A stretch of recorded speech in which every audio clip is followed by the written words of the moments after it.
To order. And first of all, Happy New Year. It's good to see you all again.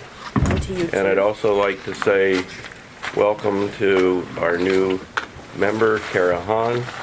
She's newly elected to the county legislature. And welcome. Thank you. But sotto voce sympathy. I've been hearing a lot of that. In other words, our condolences. Oh, man. All right. November minutes. Anybody check out the November minutes? Rich, did you look at them this time? No, I did not. Okay. I must say I didn't. So I didn't have a chance. we'll table those until next meeting. Correspondence. We have a memo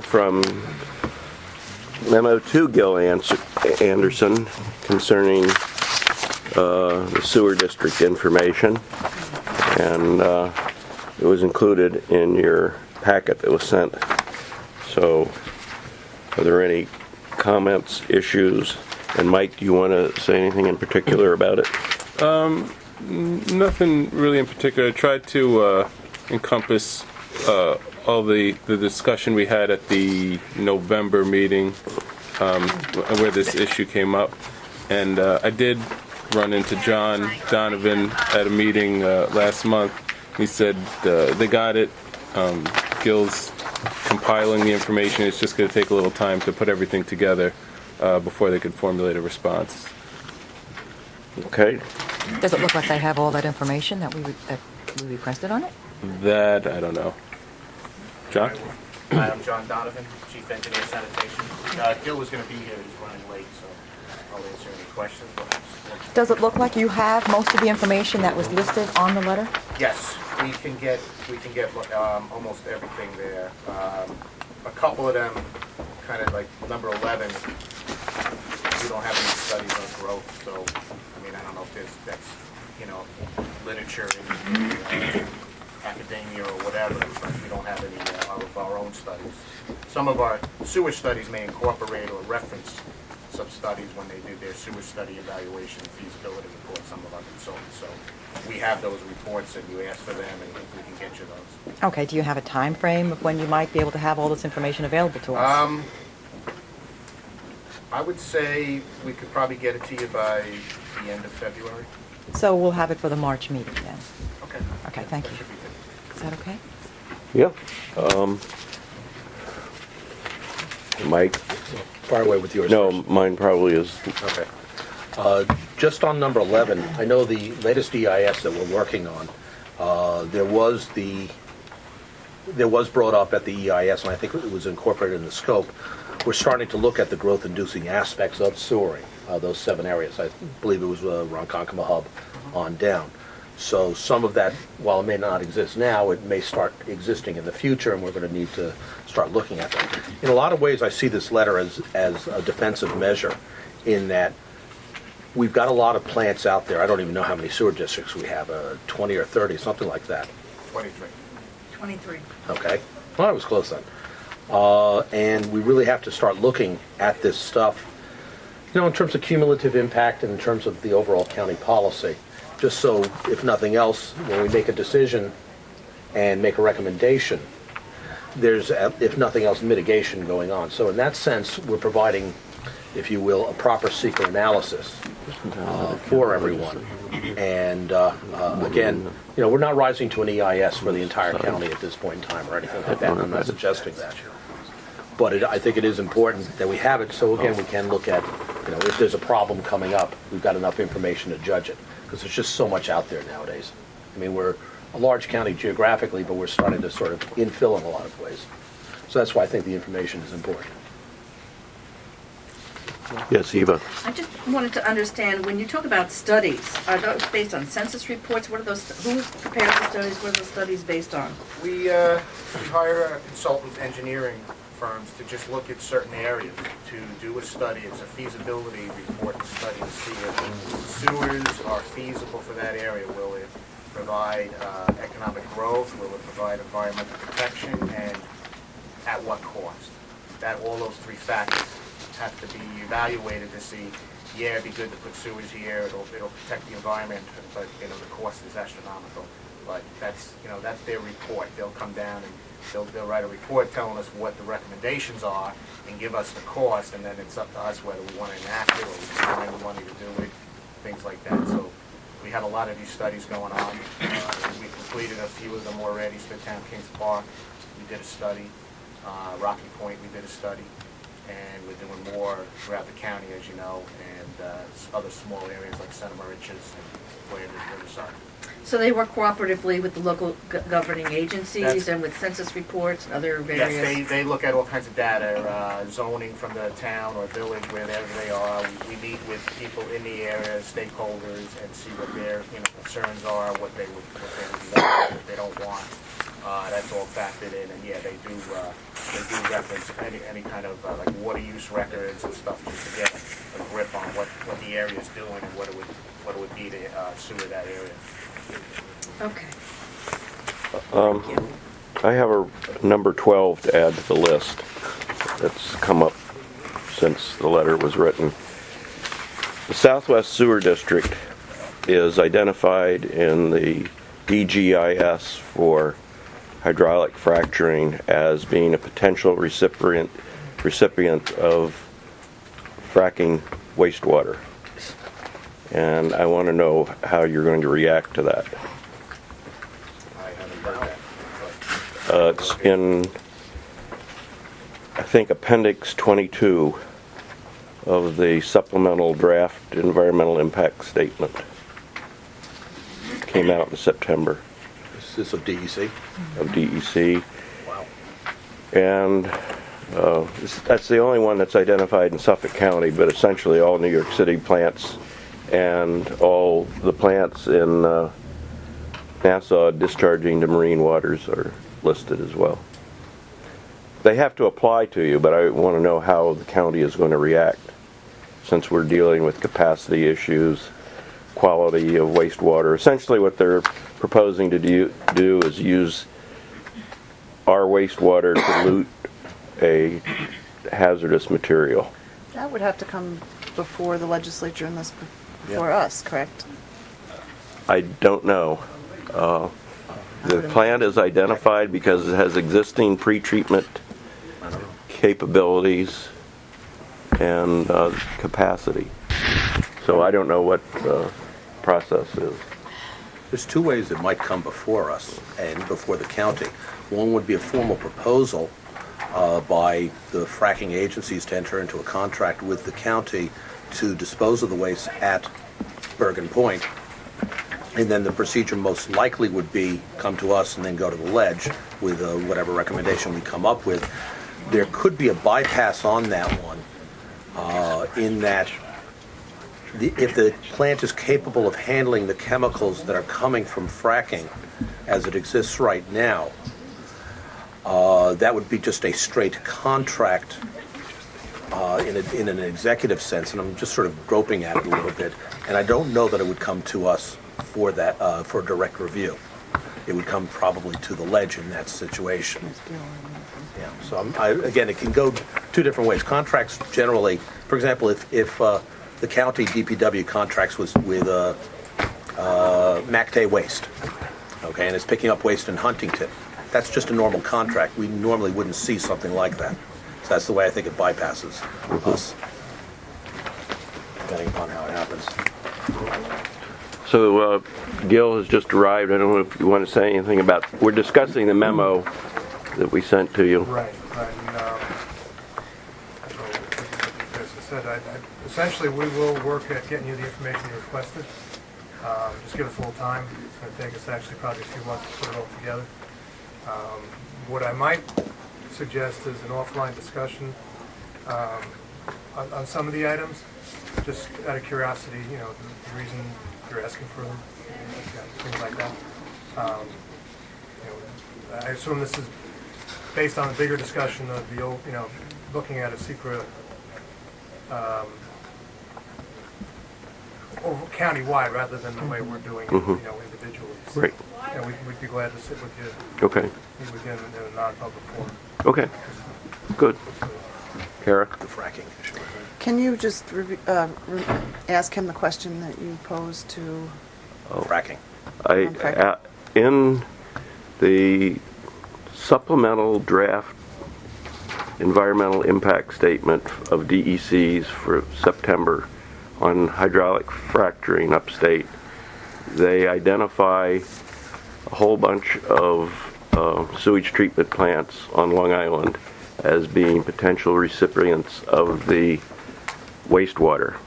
And I just asked if he would put on here a 12th bullet, how you're going to respond to that potential request, because not only is the issue one of capacity, which we have no idea how much capacity is going to be, but secondly, it's essentially a hazardous waste, and what they're, since treatment plants don't really deal with these kinds of waste, they're essentially using our sewage to dilute that and then discharge it to our marine environment. So Right.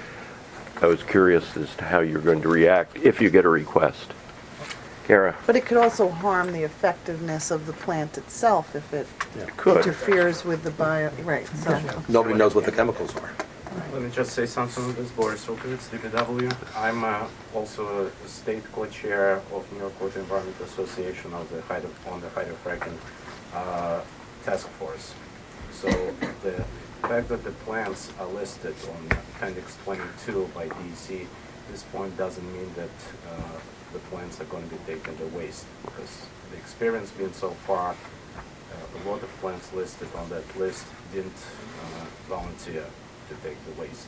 So it was the initial intent, as we understand, in this emerging issue of the DEC to send it to those facilities. But so far, the experience in the neighboring states, such as Pennsylvania, for example, has been that there are specialized industrial treatment facilities that are better equipped to take the hydrofracking blowback water as opposed to the regular conventional POTWs.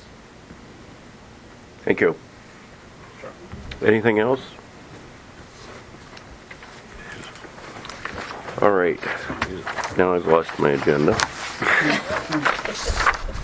Oh, Your report. my report. Oh, okay. So, first of all, I want to thank Loretta and Mike Muley and Christine and Jim Bagg all for helping me in this report. And I think Sorry? Jim could probably recover at least a week of his life if he hadn't talked so long to some of my students. But one of the things that sort of intrigued me as I've been with CEQ and been around the county is that I constantly heard that Suffolk County was the first at passing this kind of environmental legislation, that kind of environmental legislation. And that sort of got me thinking, well, why would that be? And so I asked a couple of our students to start looking at it. And this is the basis, or this is the summation of what they found. And I thought you might find it interesting since we're all dealing with this. The county does have an outstanding history of being first in the country, first in the state, to introduce many, many things. For example, DDT, the ban on DDT, or the ban on phosphates and detergents, the plastics bill. So just read it and enjoy it, hopefully, and keep it in mind as we go about doing our business. Now, this is an online report, so the figures when you go online will blow up. They didn't come out large in here. And I'd like to make one correction for you, and that's in paragraph 21, page 6 of 27. This supposedly is going to be corrected in the online version. And that is in the first line of paragraph 21. It says federal level open space plan, that is county level open space plan, a major glitch. So, I hope our legislature continues to be creative and look out after our interests. I'm sure they will, and that we continue to have really innovative legislation to help protect us all and to help our natural resources. For So being a part of that. that's it. All right, so this is a public meeting. If anybody has anything to say, please feel free to raise your hand and participate. We usually do it by topic going down the agenda. Historic Trust Report. Morning. Update on the housing program. The houses that were able to be rented by condition have been filled, but we still have additional buildings that need work in order to be rented. And we are working right now at one of the houses at the Robinson Duck Farm, putting on a new roof and doing some interior repairs so we can get that back on the market. That house had been part of the program, but because of the conditions was taken out of the program and had not been shown. So that's what we're working on right now. Other sites have been added to the pilot program that Legislator Horsley introduced to possibly privatize to get some additional funding for these sites. So it's kind of a dual effort now between parks and this new idea of bringing private funding into the sites.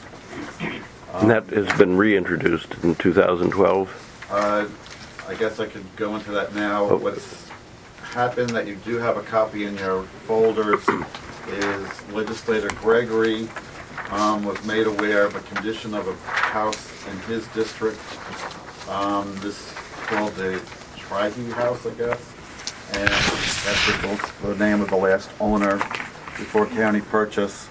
And this house is in Amityville. It's on Ocean Avenue, and it's part of the Bay Village Park. The county has this was purchased under the Greenways program, and I can pass this picture of the house around so you have a sense of it. The property was we went into contract, the county did, with both the town of Babylon and the village of Amityville to both improve and maintain this property.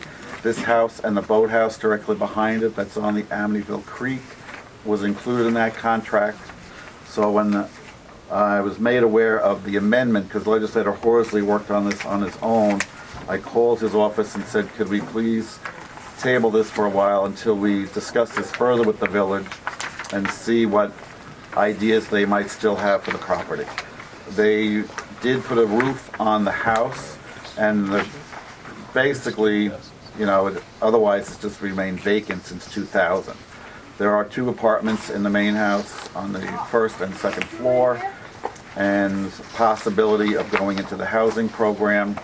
But I asked that I could please, which I haven't had time yet, meet with the village to discuss their ideas. And either way, it could still go into this pilot program, but there might be other possibilities. So I will be meeting with them. I'll get back to you on what we decided. What makes this house special that the county wants it? Well, or has it? The village, they did tear down some of the buildings that were on the site to create the park. The park in front of this, I can pass this map around. The parkland in front of this along Montauk Highway is well landscaped with a complete formal hardscape and plantings, and very kept up and maintained very well. This building they retained, as far as I know, to create a senior center. That did not happen. So I need to see just where they're at with their plans for it, and it is county property, so we could decide to put it into our housing program or this pilot program and maintain it that way. In my point of view, I think it would be eligible to be listed, but the historic committee would have to take a site visit to make that determination. Eva? Richard, the interior of it, what condition is the interior in? There's some vandalism to it, but it is original. The house historic design is still there. I've been through the inside, but there is some damage from vandalism. And how about the heating system? I don't know the condition of that. Okay. Rich? Yes. When was the place built? Just looking at the design of it, I'd say 19 teens to 1920, in that range. Jim? How come this wasn't brought into the historic trust, or was it? It's a good question. I've never even heard of the house. I mean, we never heard of this thing. You're right, and I only was shown the house last year for the first time. So I'm not the only one. No, none of us have heard of it. No, for and it's not on my building list and has not been reviewed by the committee. Is this where the murders took place? Actually, that's the same street, same side of the street, just down the road. But some people do think this is the house because the condition. So it's vacant, it's been vacant since 2000? Yes. It's a great little house. Who lived The in it roof before? the house roof has been replaced and the roof is okay on the boathouse. Under whose It's all jurisdiction? the same style, I know the area. The village of Amityville has the majority of the responsibility, even though the contract's with both the town of Babylon and the village of Amityville. But they have, the town really has turned it over to the village to maintain, But we own it? but the county owns it. And now Part of it's the on your Greenways bill. program. Oh, this is one of those gerrymandered things. Do we know how many bathrooms or what the septic system is like? Sure, No, this is what the county owns over here. that's what I'm gonna look to Okay. investigate. Right. Right, that's why, right, Rich? Does the property extend up to Montauk? I yes, think you said. Okay, so Yeah. these properties were taken. yes. They're all vacant. Yes, that's all landscaped and they just were- beautiful, like Who the maintains that? village. Oh, here it is. And that is well maintained. Who was in there till 2000? It was privately owned, that's, So it's a recent acquisition that we know nothing about. Okay. well, Parks knows about it, but Parks Hello. Yeah. knew about it, but I wasn't aware of it. So, Rich, on the proposed legislation, introduction 1018, Yeah. it says the following 5 or 6 historic structures on county parkland: the Elwood Schoolhouse, the Commandinger House, the Robinson Duck Farm, the Black Duck Lodge, and the Tree Hee House at Bay Village Park, and the Robert Cushman Murphy Davis House. Yes. In your opinion, does this house belong in this bill? I need to know the condition further, like, of what, I don't know fully the requirements that the village has in the sense of funding for this park site and the conditions. I need to get back into the house and take a look to see, what the possibilities are. So should this board be making a recommendation to the legislature that this bill should not be acted upon until you clarify the situation? That's your prerogative. Would it make your life easier? I've asked them to table till I can do my research, if you want to support that, I guess. we've done that before. Makes sense to me. Okay, do we have a motion? I make a motion to table it until we have I'll recent second. information. Yeah, I have one more question. Do we have any jurisdiction over this? This is under the village's... The county owns the Well, I property. understand that. Right. But according to the contracts, who's Yeah. supposed to maintain it? The It village. didn't go to parks. The village. So knows. in essence, Loretta, you want to shed some light on up to it? this point, the county, Parks hasn't had anything to do with it, and does the county really have any, Well, as a county-owned building, if we decide, and this might, of course, need a site visit by the Historic Trust Committee to make that decision, if we want to add it to the historic program, which that pilot program is relating to historic properties, within the county holdings. So that's the CEQ's decision if it's to be added to the historic list or not. but what's the legality here with the village and the town involved? I'm Well, just saying. either who's way, what the extent of their responsibilities has to be explored, but either way, it's a county-owned building that the CEQ could weigh in if it's historic or not. Right, okay. Jim? Is Loretta here? Loretta, you want to? I believe this site was what, under Greenways for Active Recreation? Yes, And that the village or the town was going to take responsibility for maintenance and improvements. There were certain buildings that were going to be demolished, and I don't know if these, in fact, were some of the buildings that were to be demolished. As far as I There were know, some- and maybe Nick could comment, everything was taken down that was planned to be taken down, is that Right, true? there's 2 lots there. It was a blighted area along Merrick Road, Montauk Highway in the village of Amityville. There were 3 or 4 apartment buildings, as I remember. And as I said, they were in pretty poor condition. So the county acquired them, demolished those buildings. These were never the buildings to be demolished. This was always envisioned as a senior center for the local community. It dates back to when Parks at one time had a division of sports and rec, and it's no longer in existence. However, they were the liaison between the village and the Parks Department for management of the site. The senior center envisioned outdoor amenities as well as bocce and shuffleboard and a few other improvements on the property. Those never materialized, and the occupancy of the building never went forward as well. Evil? Is the senior center thing still possible? I mean, or That's what I need to Okay. explore, and I haven't had time to talk with the village Okay. yet. Michael? This more relates to what Jim was questioning, and I think where he's trying to go. This is sort of an intersection between a contract where the town, or the village of Amityville is supposed to deal with this, and the fact that it's county-owned and we've got a county bill trying to put this into a particular situation. The contract possibly may be an obstacle. Maintenance may not be an obstacle to occupancy. Someone would have to look and see.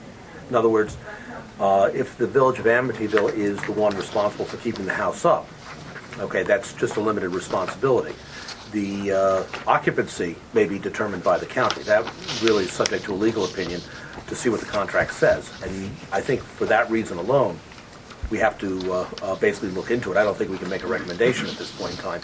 And that's exclusive of everything else we're talking I about wouldn't here. stop the other program from going forward. There's too much to find out about this house. Number one, too, usually in greenways, the county says we will purchase the property, and the agreement is that the towns or villages or whatever the other municipal entity is that they will maintain it. So in essence, they haven't upheld their end of the contract. Yep. And again, occupancy is the other issue. If Legislator Gregory wants to put this into this pilot program, the pilot program right now has been established as far as I know. If he wants to have this amended bill out there, I think there's problems with it at this point in I time. mean, they I could think as we've always all add it discussed. later on, but I'd like to, number one, know, is the building worthy of being dedicated to historic trust? If so, it should be, and then explore finding out what has been the village's and town's responsibility, and should be they be the people in there restoring this property. I agree. Given that there probably is only a fixed number of people that are interested in investing in these properties anyway, and then to add a house that's going to potentially detract from monies going to one of our other properties, and given the fact that the town or the village apparently has a responsibility, I think this is not good.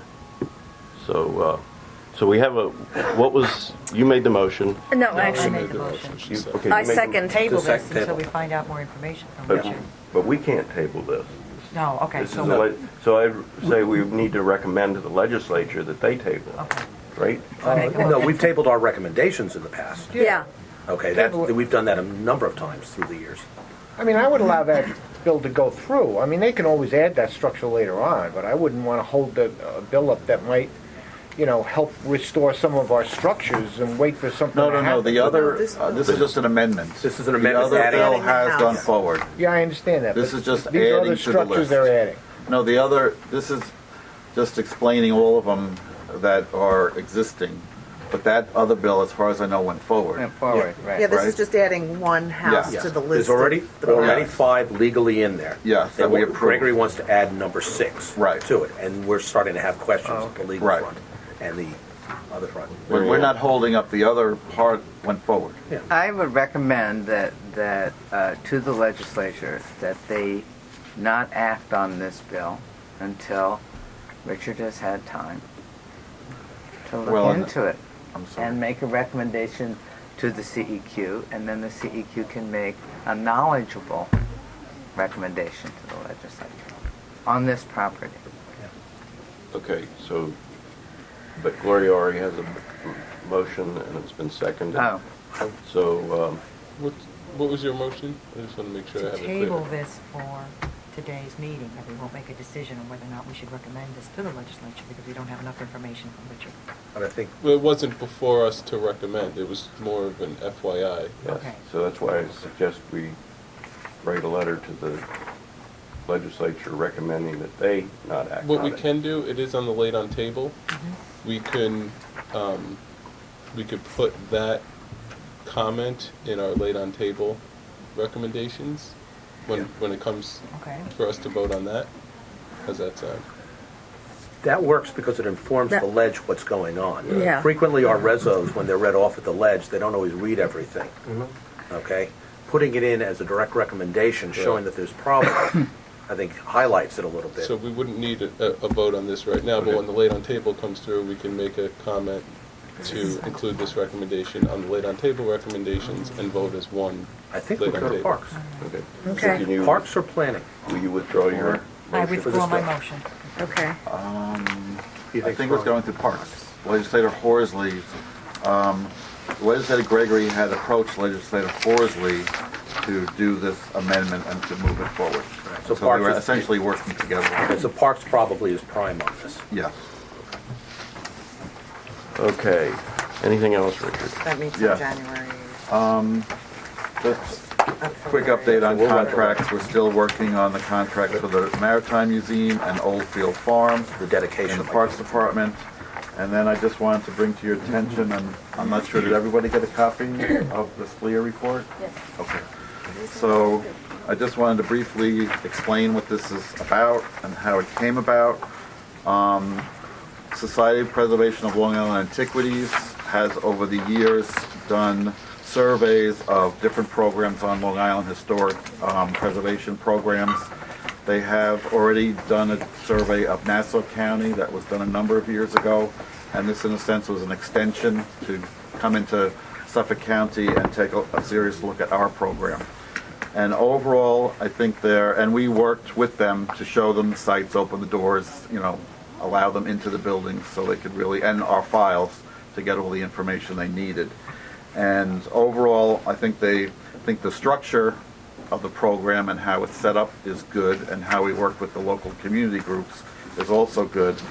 And I'll just briefly, you can read through it, but to summarize, their basic recommendations are twofold: that we increase the staff, of course, in the Division of Historic Services, mainly to work with these local groups that in many ways are left on their own to run their programs and maintain the sites on a daily basis. The county does as much as it can for the exterior maintenance of both the buildings and the grounds, but a lot of times they're left on their own to run the sites. So that's one of the recommendations. And then also another major recommendation is to restore the hotel motel tax to its intention of supporting the restoration program and not the operating expenses of the Division of Historic Services. And that was strongly stated in the report. And I think also while they're looking at the program and see how large it is in Suffolk County, how the public awareness of the program and the sites is not there. And I think that's definitely needs to be improved, just for visitation and to have more interest be brought to the historic sites. And I think that's main points. There's a lot more to it in this report here. And then there's a lot of information on the historic sites themselves in the survey section, including photographs, conditions, and some recommendations. Okay. Michael? One quick question on it, on page 42, the Robinson Duck Farm. We were talking about that earlier, and one of the houses requires a new roof. Which one is that? Are they pictured? There's two pictures in here. Yeah, there's two pictures. Actually, there's three houses there. Yeah. And they only have the two pictured. The larger picture is the one we've actually identified to go into the pilot program. Not that it has to, it's just a candidate for it. And we did replace the roof on that. Okay, the county paid for a new roof, actually after this photograph. So it's secure in that sense. And but there's more structural issues and conditions that we thought a private funding would be helpful. And then the other building that's pictured here is totally restored and is occupied. There's 3, and this is the only one occupied now at the site. This is a single-story house, if I remember correctly? Yes. Okay. And then the other one is directly north of this.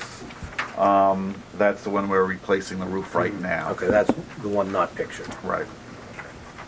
Thank you.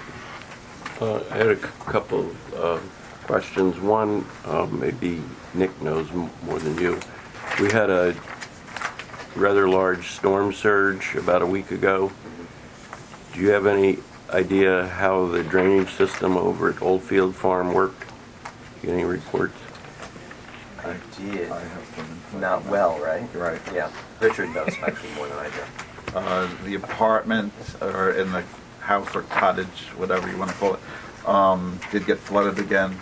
And so Sally Lynch, has asked Parks to please help work with her to remedy that situation. Just her thought right now is to raise it somehow. She feels it's just like a few inches higher and the water would not be flowing into the building. But isn't part of this problem because the town of Brookhaven reconfigured the drainage, and don't they bear some responsibility other than you just raising the building? Her opinion is that that situation didn't cause this flooding. This is closer to the wetlands. The water's coming in that way. The road runoff is mainly at the entrance, affecting her entranceway. Okay. This is a distance from that, so she doesn't think that's the case here. But that other issue has been rectified too. It has? The entrance way has. Okay, good. What did they do? No, you. Well, we raised up our road.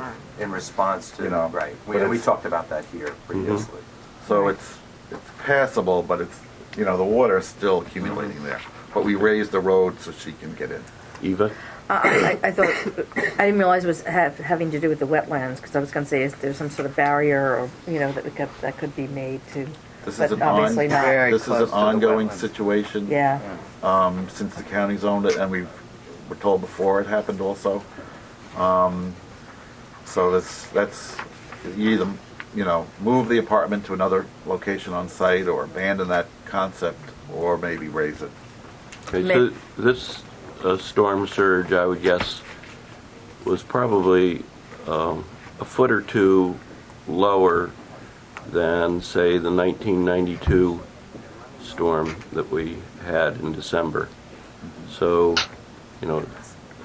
no likelihood it's going to occur again. Right. Yeah, Eva? Yeah, so raising it, I mean, you'd have to really conform, to flood, current flood standards.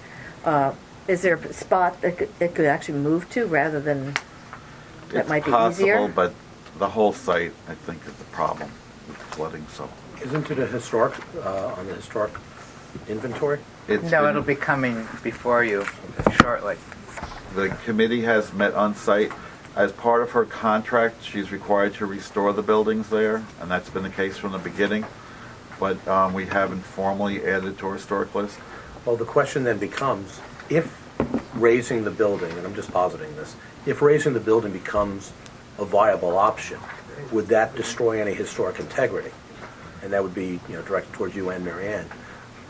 My opinion is no. I mean, the building getting raising it up, not destroyed knocking it down. and not being able to be used is more damage to the historic It's this integrity. one, right? Yes. Okay.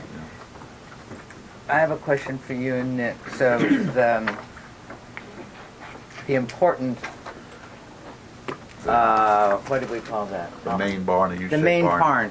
The main barn. Under the kind of surge that Larry was mentioning, would that main barn go under? Well, what happened in '92? I didn't go look. But I can tell you, virtually you didn't know that West Meadow Beach existed in the 1992. You looked out across the sound, all you saw was the little cottages sticking above you in the water. We So lost it was 20, underwater. 30 feet of cliff where I was, because I was standing on the cliffs watching it in Nissaquag, and we just That got wiped probably out. was underwater. So would that would also. You're saying that her horse grounds, that her show ring would have been underwater as well. Especially, yes. And the old field club was underwater. Probably. Yeah. All right. And all the cesspools that are over there. Yep. Stony Brook Yeah. Yacht Club was under. Well, So there's no real safe place to put like a that 6-foot apartment. surge. I And flew she's over it from- proposing to put a schoolroom right I there. flew over it from the Caribbean coming home and I Right. stood on the cliff. Which we were gonna raise up on a new cement pad, You don't have the but whole collapse. obviously There's a hurricane. needs a closer scrutiny. Need more cement. Yeah. Right. Well, I can I think you need more than a I cement can give you pad. some statistics on It's gotta storm be- surges if you're gonna raise it, so you Well, that might be good, because one of the things, it'll be coming maybe next month. We have looked at this, and we are going to, the trust committee is recommending both to dedicate and list the structures on this site, but I wasn't aware that all of them could be flooded. I have a question for Richard. Yeah. When that site was acquired, didn't Mr. Engelbright say it was to be placed in the historic trust? He could have. I Maybe you don't. should check that out, because Yeah. I don't know, it might be already in the historic trust, and if so, it should I have been don't listed. think so. I mean, I don't he think so. obviously definitely could have recommended that. And, You better check the acquisition resolution. I okay. could be wrong, but I think that was one of the impetuses to buy it. Jim's not usually wrong. Well, I guess the only other question that kind of floats in my mind, if that property gets flooded so often and it's being used with horses, and then they want to use a schoolroom of some sort, I'm kind of thinking about, what's the viability of those kind of operations there? Well, that'll terms all of- in come up when terms we of the- present it. I mean, we've spent a lot of time on this, and we can answer all those questions when we bring it. Well, And I'll just say parts is all the same concerns that you're Right. raising Okay. right now. Right. All right. We've looked at Okay. it very Yeah. closely, and when it comes to the CEQ, we'll go into all those things. Okay. The last question I had for you was, did you have a Christmas show this year? Where? At any of your structures? Yes, at Deep Wells, they had a Christmas boutique event in the house. At Saginaw Coast Manor, they had a holiday show. Again, they create a tour each holiday time. This was showing the different traditions in each room Nice. of the different time periods. I like that. And there was also a holiday event at Meadowcroft And how did and you, at the Hawkins House at Yaphank. and how was the attendance? Excellent. At all three places? Yes. Four. Four. What happens now at all of the site, well, I don't know about Deep Wells, because that is not furnished, so you can accommodate more people, but at the other sites, you literally have to have crowd control, lines out the front door, and parking attendants to help with the parking. And you Because get of the- that money? Excuse me? And you get that money? That goes to the groups directly. That stays on site, and that's by That's great. contract. That's So it doesn't fabulous. come to the county, it goes directly to the historic societies that run the programs, and they're required to reinvest that into the site. Okay, thank you. Very nice. Any other questions of Richard? Okay, Legislator Kennedy is here for a special request. Welcome. Morning, Mr. Chair. How are you? Good morning, ladies and gentlemen, and Happy New Year. Happy New Year. Nice to see you. Thank you for the opportunity to go ahead and be before you. I'm here today to speak to you about introductory resolution 1016 of 2012, authorizing the execution of a lease between the County of Suffolk and the Town of Smithtown for the purposes of furnishing property for the construction of a motor carrier inspection station. The genesis of this resolution is that, first of all, let me orient for you geographically where we're talking about. Crooked Hill Road, just north of the expressway on the west side. It is opposite where the Walmart, Kohl's, Stop and Shop, a number of commercial and retail centers are developed by PJ Ventures. Has been built probably over the last 8 to 10 years in what would be, I guess, the southwestern corner of the town of Smithtown. This initiative comes forward based on what had been used by our Suffolk County Highway, Suffolk County Police Department Highway Unit motor carrier inspection subunit doing heavy truck inspection in the parking lots of Kohl's and Walmart.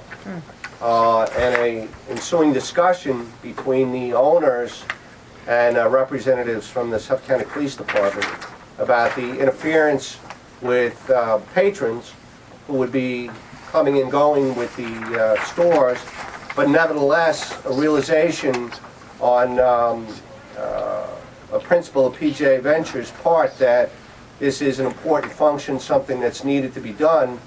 And then a following discussion with the town board of the town of Smithtown, asking that one of several parcels that had been dedicated in order to allow for density be made available for the county to actually come on and build out so that this truck inspection function can go on in a safe and regular manner.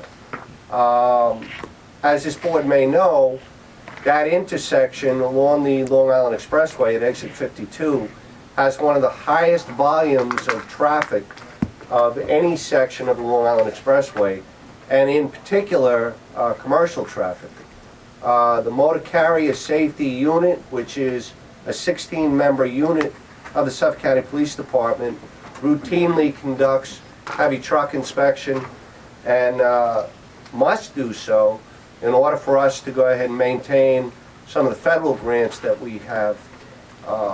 In addition, we have a tremendous amount of heavy truck traffic on Comac Road, that being the western boundary of my legislative district, and something that my constituents routinely speak to me about.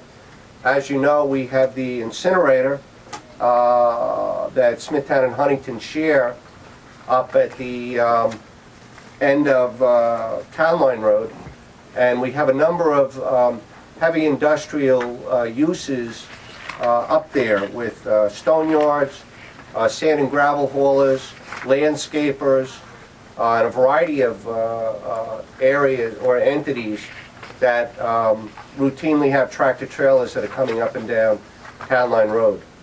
I have probably in my 8 years had the motor carrier unit out at least 20 times, and every time that they're out, I can tell you that they write a substantial number of citations, and it's not uncommon to have them take trucks out of operation because of significant failure for safety equipment, brakes, ball tires, front end issues, things along those lines.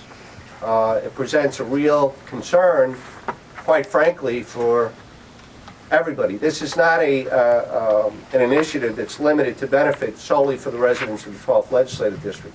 Quite frankly, it's something that inures to all of Suffolk County's 1.5 million residents.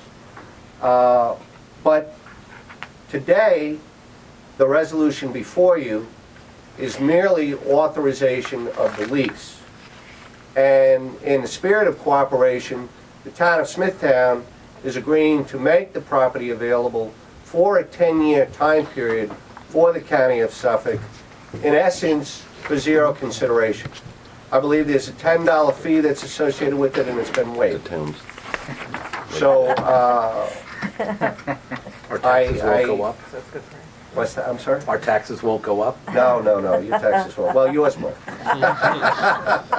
We'll see what we can work. Special levy up there in a rarefied area. But for all intent and purposes, it is merely the lease that is before you today, and I would suggest to the council that it is de minimis as far as any kind of an environmental impact associated with the lease. And quite frankly, it is a tremendous benefit for the county in that the town of Smithtown is making it available for free, in essence for free. And we have the neg deck in our packets from Yes. the town of Smithtown. Yes. So, yes, Eva. So what I hear you saying is that it's basically a compatible with what has been going on there for a period of time and what Absolutely. exists in the general location, even though the spaces that they had been using had to do with more traditional retailing that's not a purpose for what this is. Well, in But- essence, but it's we were- compatible in terms of, We were trespassers. Well, we were, quite frankly. yeah. But rather than just having a private landowner who was adversarial, the gentleman basically said, listen, I've got an idea that's an alternative. Let's, approach the town about this and see if we can come forward. And Public Works has been very, very amenable and helped with and had extensive discussions about how to best utilize the property, has worked with the PD about what their needs are, and it's been a good collaboration. And it's also, it's obviously something that's much needed, so if No doubt about it, no doubt. some sort of workable solution had to come. Absolutely. Why did I think you would have a comment? Because I live in the town of Smithtown, I'm aware of what goes on. I actually know the property. And it's essentially heavily industrialized and urbanized in the area. Right now, it's got a few trees on it, which naturally I don't like to see coming down. But the property itself, I mean, it's sandwiched in between heavy retail uses. You can see part of it on the aerial photograph. And I really don't see any impacts upon the environment over there. This is just... Want to make a motion? All right, I'll make a motion, unlisted negative declaration. I'll second. Okay, Jim seconded. What are they gonna do with the drainage? Glad you asked. The drainage will be, I believe, we gonna have any on-site Send it storm to Yap drains? Bank. Yeah, a minimal number of on-site storm drains to, I guess, go ahead and contain whatever runoff we might have from the asphalt area. It'll be curbed, so we won't have any kind of overflow onto adjoining properties. We shouldn't have any kind of impact out onto Crooked Hill Road, which is a county road, as you know. So again, I think it should be Okay. negligible. All right, and So this DPW comes is under gonna the- construct this? Yes. This comes under the MS4 program, It will, yeah. Yes, Yeah, it we'll would. have to. Yeah. okay? But there's a ton of drainage in the area anyway. All right, so we have a motion, we have a second. Any other comments? All in favor? Opposed? Motion carries. Thank you Ladies and very gentlemen, much. thank you very much for the accommodation. That'll allow us to be able to act on it on February 7th. Well, I was Thank you. tempted, since this is going to be my last meeting as chair, I was tempted to say, you're not following our rules and to throw you out, just to have some fun. But Well, then that I would be think- okay, Mr. Chair, as a matter of fact. Under your, tenure, it would have been certainly, a fitting departure. But let me just say, congratulations to you for a long and excellent tenure as chair. Thank you. And we And, rehearsed this before. No, not at all. No, it's been my great privilege, and as you know, I've had a connection with this council going back to my days in the Gaffney administration. Yeah, it used to be one of our That's right. It used to be a staffer, and we're Go still figure, here doing go the same figure. thing, Look and at you're that, this huh? big highfalutin guy now. So one of our employees is now one of our bosses. I don't know about that, but in any event, Thank you. Thank you for your service. Thank you. All right. All right, You gotta do it MCZ. we have to do the late on table? Where's that? Yeah. Top of the Traffic safety. I don't know Oh. which agenda we're Oh, yeah, on. it was fine. Something to do with it. Working on the one that was Okay. in your packet. Recommended type 2 actions, ratification, and recommendations of resolutions laid on the table. All right. They're in your packet. And this is where we can make the recommendation on 1018. Exactly. So I'll make a note to recommend. Okay. So Mike has just said that on number 1018, which we just discussed before, he will write an appropriate comment recommending that they delay action. Okay? Any other comments? Well, so they table it until Richard can take a look at and evaluate the property. Yeah. 1018, I'll make a yeah. motion except to adopt staff recs except for 1018. 1018. Okay, I don't know if everybody heard you, Michael. Will you make it again? Okay, I will make a motion to accept staff recommendations except for 1018, which will be the subject of different action. Okay, we have a second? Second the motion. I have another recommendation on that. 1016 should reflect the action taken today.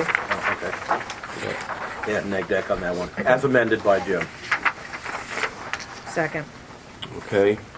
Any other comments? All in favor? Opposed? Motion carries.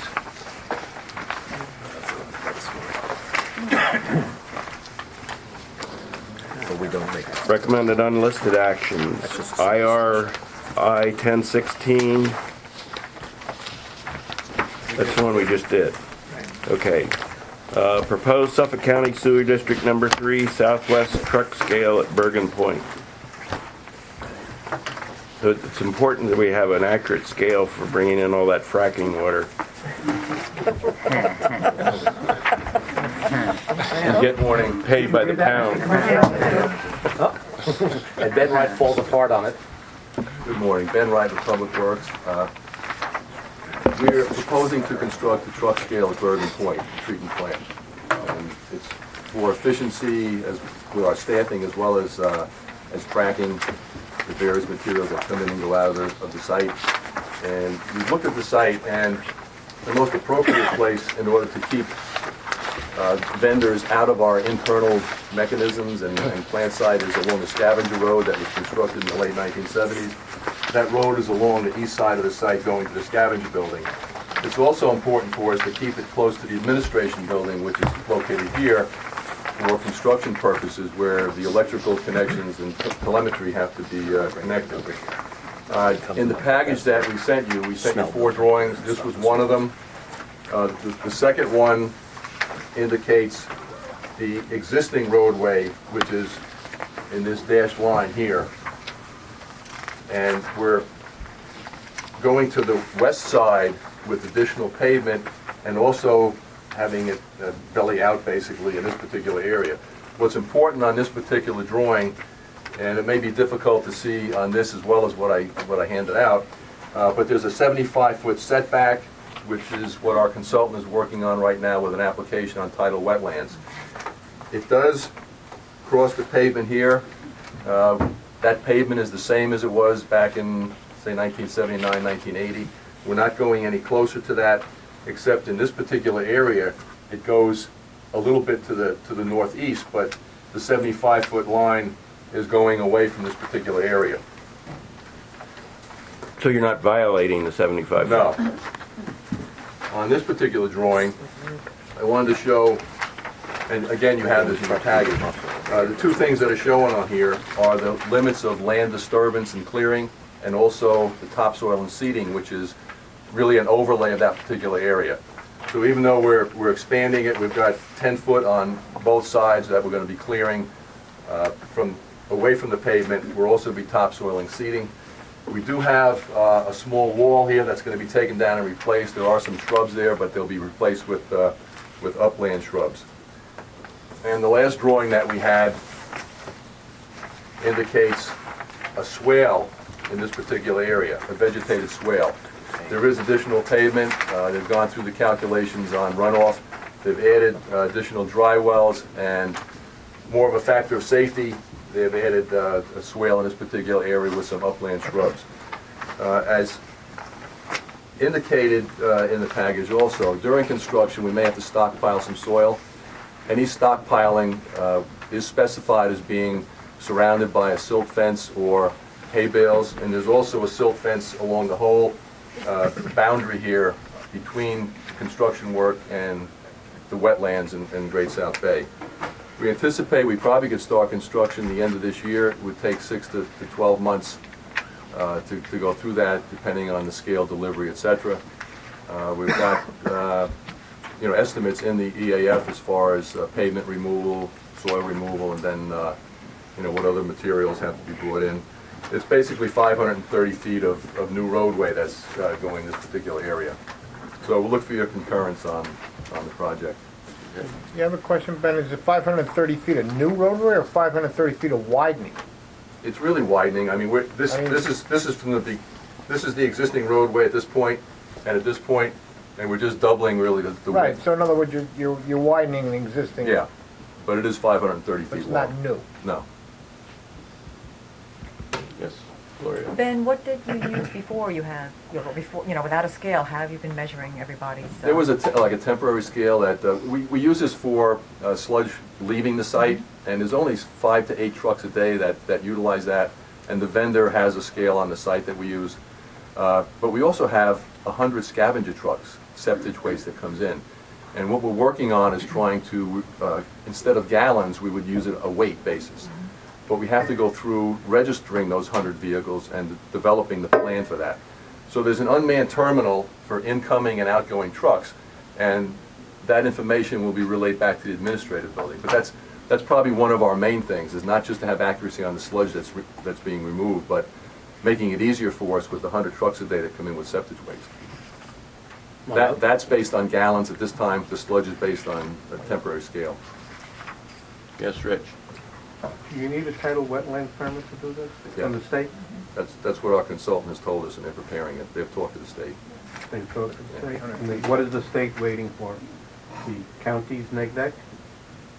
Probably be concurrent with that. I mean, they're working on the application. If this happens, then that will be So when they supporting. make the application, Yeah, that'll be a supporting the county's neg document. deck will go with it. Yeah, So that the state doesn't have to do secret. yeah.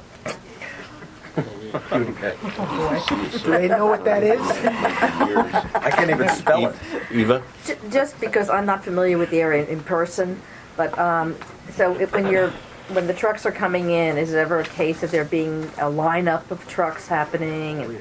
And, just a brief little description about, are they scheduled, Not the to sludge come in? trucks. There's no, the 5 to 8 a day, that's scheduled during the regular hours, and it's spread over the time. If we open up at 7 o'clock in the morning, there may be 2 or 3 trucks there, depending on, if it's a rainy season and people having problems, there may be more trucks, but, that's usually the most. Ben, wasn't there a problem, I don't know, 7, 8 years ago where you were having trucks lining up, but that was for other stuff?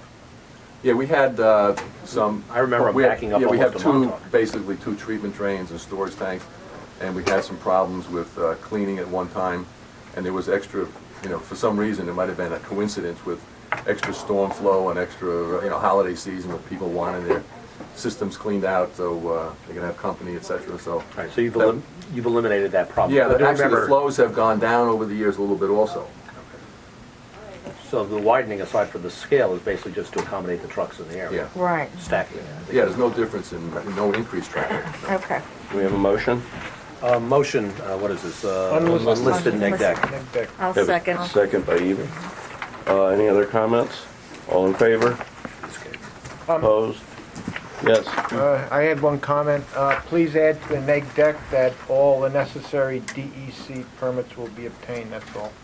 Okay, works for me. All right. And the vote, we Yes. took it, right? Yes. And passed. Yes. Ben, go without the DEC. Thank you. Just live dangerously. Proposed acquisition of open space, Mud Creek.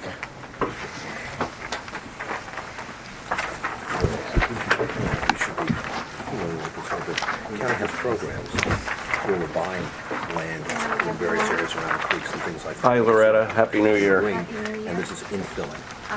We have 2 proposed acquisitions before you today. The first one is in our Mud Creek County Park area.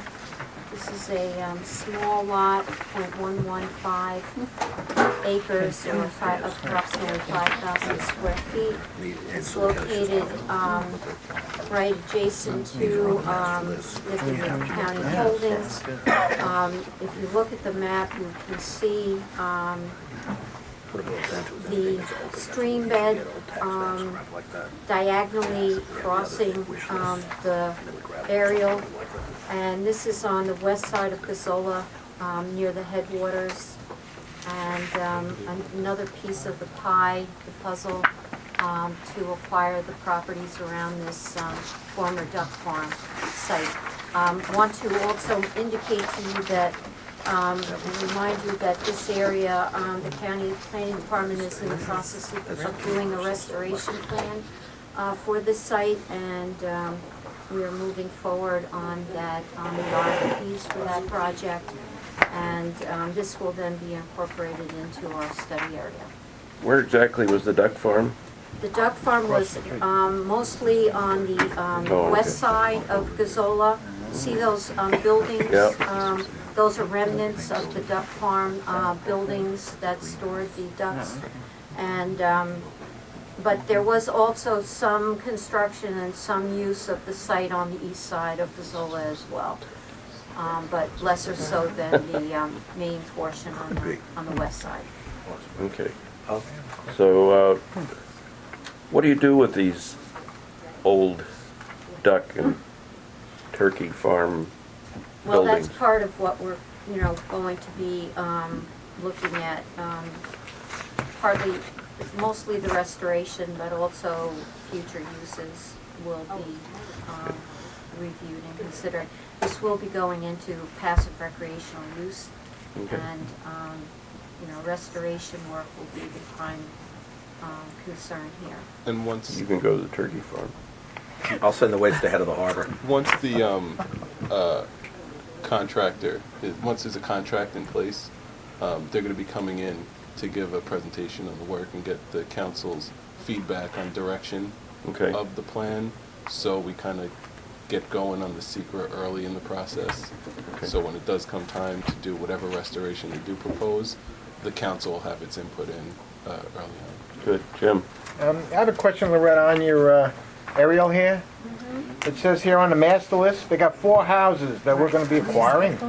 Well, those are actually properties we had on, but they've all been developed, so they'll be taken off. They're not properties we will continue to acquire. Loretta? Recent acquisition, recent Mm-hmm. developments. On the aerial to the immediate left of the acquisition property, there seems to be a structure. Yeah. It doesn't come up very well. Right. Any idea what that is? That was another feature of the duck farm and another enclosed area. Is it still enclosed or is it a No, foundation? Good turkeys. the roof has collapsed. It's basically It's like a all cinder block open shell and now. shells. Yeah, it's basically a shell of what it was. And that's Mud Creek immediately to the north and right. west. Yes. Okay. Thank you.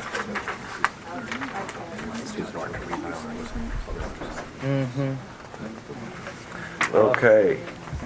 Oh, we got to vote on it. Yeah, motion unlisted neg deck. I second. All in favor? Opposed? Motion carried. Thank you.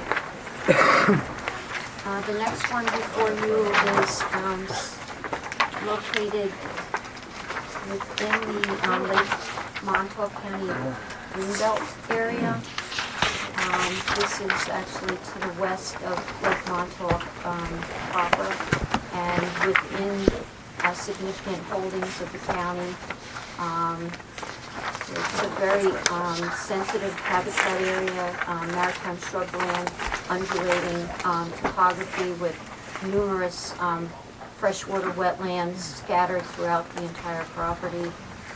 There's also another piece of property, a large piece that the town of East Hampton acquired in the area. If you know the area, it's called Culloden Point. We would like to acquire this parcel to solidify our holdings within this park area. So Loretta, this is just an isolated piece inside, a landlocked piece basically inside the county. And I just want to mention, there is an error in the acreage. It should be .78 acres, not .07 acres, so it's about 3/4 of an acre in size. There was an error in the resolution that will be corrected. Ramsey. Just for your information, there's a couple other EAFs in there that were sent out with the packets that we pulled from the agenda because we have yet to receive the site assessment form. So we're on the East Hampton one. Loretta, I wasn't on the right page. Oh, sorry. When I looked wasn't at- either. Okay. It's the When I Lake looked at Montauk. this, Yeah. why is this so isolated? It was just an old out parcel. There wasn't any significance to it.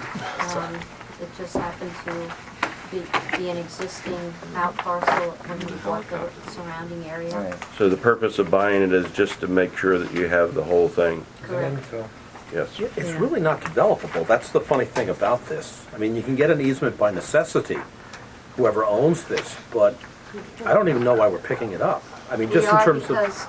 because of a management issue, you know, and access for these people utilizing this property in a private manner versus public access. And we really do want to, you know, move these acquisitions forward so that we solidify our holdings and we don't have conflicts with boundaries between private and public properties. It becomes a management issue, and we really would support the acquisition. In other words, you're seeing that it's a necessary one to buy, even though it's an infill. Absolutely. There's Yes. issues with it. Eva? Yeah, I was just gonna ask you, has it been used, has it been getting activity? No activity. Not that I'm aware of. Okay.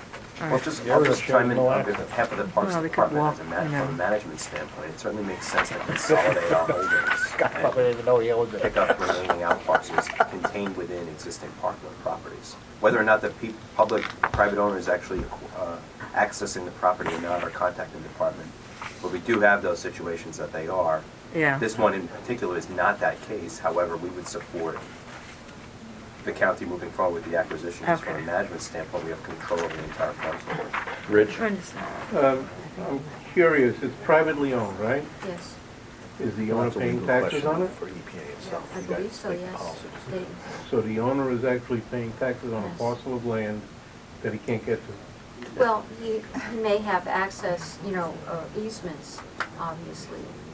But, I don't see a driveway, I don't see a path. no, it's I a don't see vacant piece of land at this point, but that doesn't preclude it from possibly being But he's developed. paying taxes on it. Yes. If we had taken it for tax lien, I would have recommended that we transfer it. Janet? It is an out parcel, they do have legal access to it. I was going to give a presentation. They have an easement? Yes. Then it can be developed. It can be What is developed. that for? Okay, there we go. Different story. If they've That's got what I- legal access, then it's a problem. Yeah. I mean, I'd personally love to live in something like that when you're surrounded by woods, but I can understand. There we go. Okay. All right. Do I have a motion? Motion, negative declaration, unlisted neg deck. Second. All in favor? Sorry, Gary. Motion carries. Didn't mean to cut you off. Thank you, Loretta. Thank you. Was that the last one we have? I believe so. Yeah, we're up to the 2012. So I'm going to change Just these leave so we can At the end of the day. At the end of the meeting. All right, I'm going to alter the agenda a little bit. And we're going to go up with the update on information on the comprehensive plan and information on workforce housing. Christine went to go get Andy. One quick question, Mike. We're keeping Christine went to get Andy. the Aspetuck stuff we're going to review at another time. Once we get the site assessments. Should we hold on to the paperwork? Or You could leave it for us, and we'll send it out once the information comes in. While we're waiting, I'd just like to sort of give a warning, not a warning, but just a comment with regard to CEQ and our relationship with the new administration. As you know, we do have a new administration. And I think, you know, the role of CEQ is that we remain an independent, objective body. And so as a consequence of that, I think my personal opinion is that we don't go palling around with the people in the various departments, nor the legislature and so forth. Otherwise, we give up a lot of that independence that we supposedly have. So keep that in mind as we go about trying to do our business. Thank you. We have Andy Freeland from the planning department Okay. to give the presentation. So you work with him? Yep. Andy, are you ready? If Sarah's ready, we're ready to go. Oh, we're going to hear from the top. You are going out with a bang today.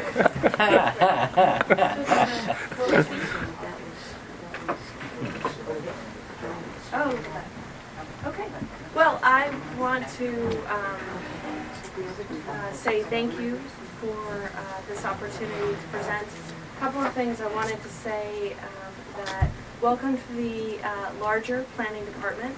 We have just recently quadrupled in size, and the planning department now represents, in addition to the divisions of farmland and open space preservation and cartography and zoning and subdivision review and many other CEQ and others, we also represent economic development, workforce housing, the airport, and environment and energy.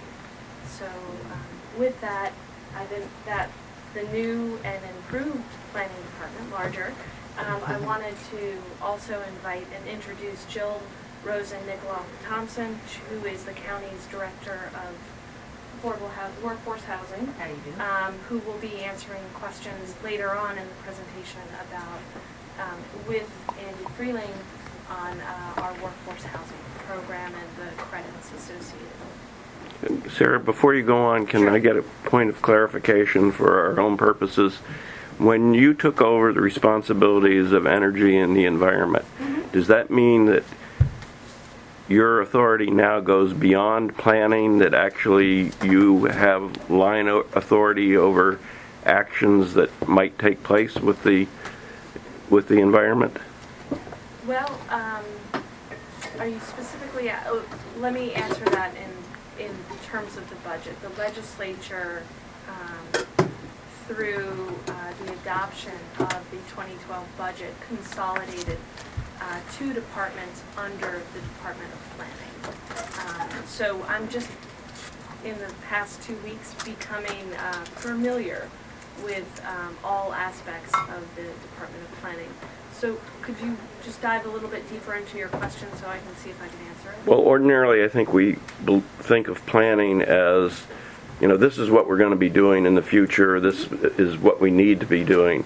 But now, do you actually have authority to implement things with regard to the environment, other than purchasing and so forth? But can you take certain activities and say, we're going to do this or we're going to do that with this piece of property, and direct people to go out and do it?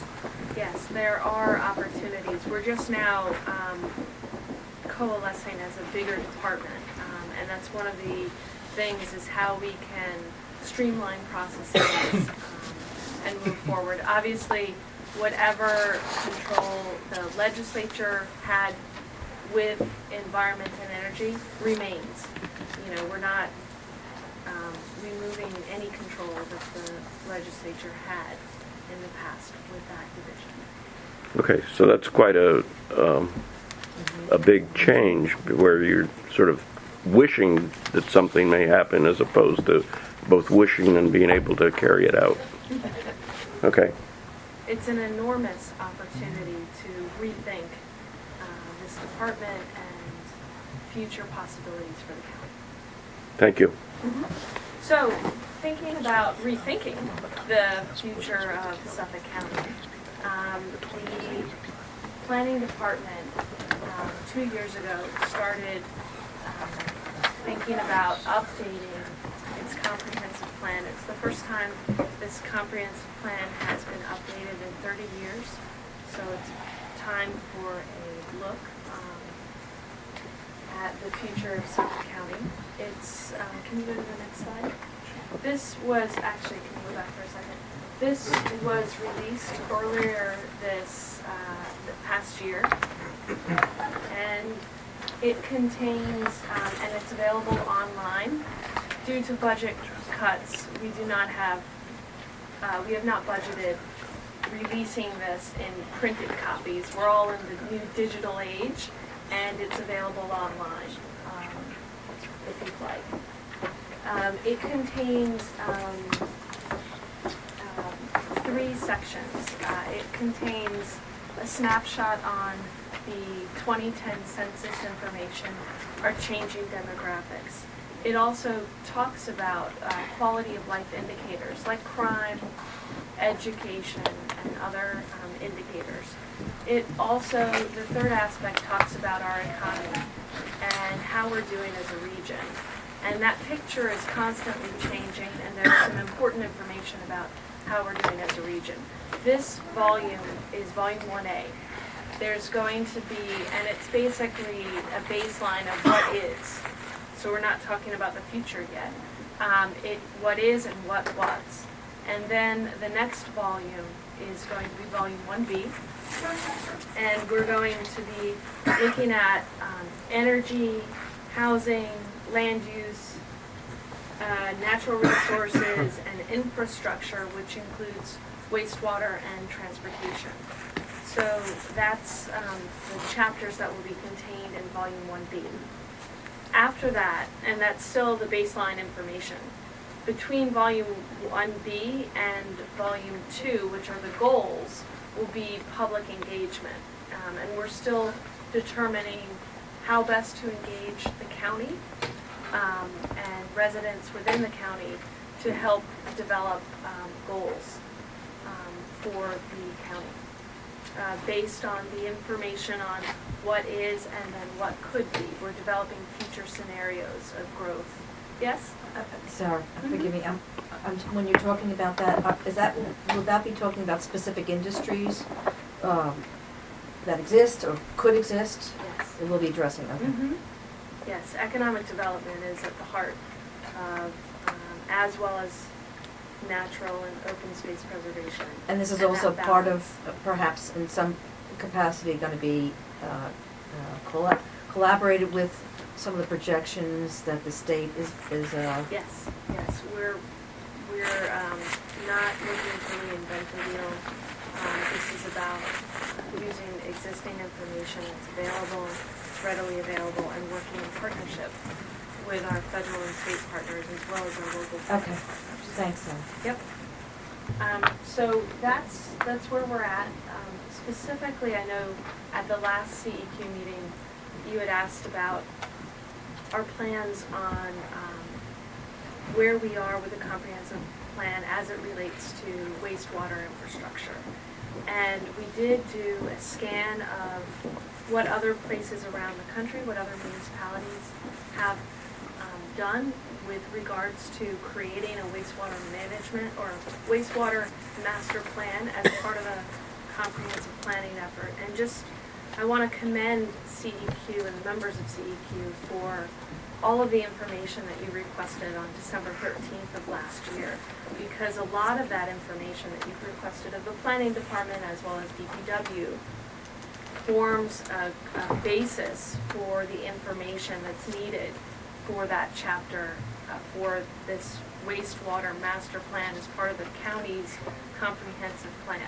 So other places, for instance, have included existing conditions, like existing conditions with land use, land planning, demographics, anticipated population growth, as well as the forecasts of flow, as well as existing facilities evaluation of all of the STPs in the region, future facilities improvements, alternative evaluations, and then attached to most of the plans that I've reviewed have been a capital improvement plan as well.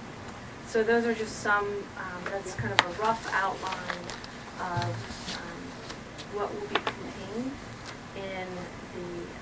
in this chapter. So, any questions? Yep. The plan going to include an overview of transportation, Yes, that's part of the infrastructure chapter. existing infrastructure and where there are problems and everything else? Because if Yes. you're going to call for increased density, you got wall-to-wall traffic, as was evidenced this morning coming in on the expressway. Yeah. You know, where these people in these cars are going to go if you're going to increase population. Yep. So it's going to be other kinds of transportation. Yes, yes. Go ahead, Michael.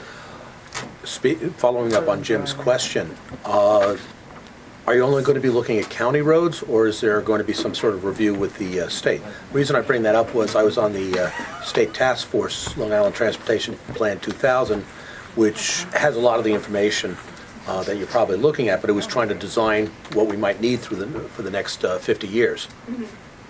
So you're looking at that kind of information in cooperation? That is the ideal, and it's something that we strive for. We have to, and we hope to do that. I would be remiss if I make promises that I can't. We're not So- pushing you that way. Right, I just want to say that, and that's something that is certainly in the scope of the chapter, and is something that we hope to make sure that it's incorporated. Because just looking at the county roads gives a very inaccurate picture of the state of the county with respect to construction. I had a question on the economics, or a comment. I would hope that you would get away, not that you do it, but a lot of people seem to, get away from this notion of using new housing starts as a sign of economic vitality. I think that's very destructive in terms of trying to protect quality of life. And, all too often, I think we measure things by new housing starts, and there is a time at which that is no longer of value in measuring our economic well-being. Agreed. There are so many other ways to measure the vitality of a region and the sustainability of one.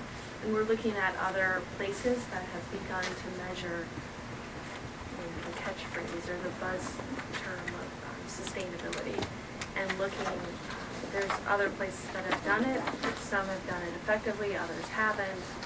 And we're looking to make sure that our comprehensive plan not only includes goals, but also measurements or indicators so that we can measure progress towards those goals. Thank you. Any comments? No, but I like your comments. Mike? Just following up on what you just said, what are, at least preliminarily, some of those indicators of, as opposed to new construction starts? Construction is very important in this county, obviously. I forget what the percentage is of the overall economic activity. Traditionally, it's always been measured by new housing starts because we've used to have a lot of open space, and that was the way the towns were directed. What other metrics are there? I mean, again, preliminarily. There's a couple of two that have come out Number in of this living first stable. volume 1A include crime and how safe are our neighborhoods, and what have been the statistics of criminal activity in neighborhoods, and then also a measure of our success as a region has been economically distressed communities. You didn't want and more how, than one per town. compared to the past 10 years, do we have the same communities in need? Are there different ones? Why is that occurring? What can we do as a region to take care of not only the wealthiest, but the folks that have the hardest time in our region? Going to that point, the seasonal communities that exist out here and the distress that is experienced from those seasonal differences, will that be a feature? Because I think that exists quite a bit out here on the east end of Suffolk County especially. Is that something that's going to be addressed very specifically and with some depth to it? It's something that we need to flesh out, so I'd love your input on it. Okay. Okay, so now I guess we're going to move on to workforce housing. Yes? Thank you very much, Sarah. Yep. Thank you, Mr. Chairman, members of the C&Q. Good morning.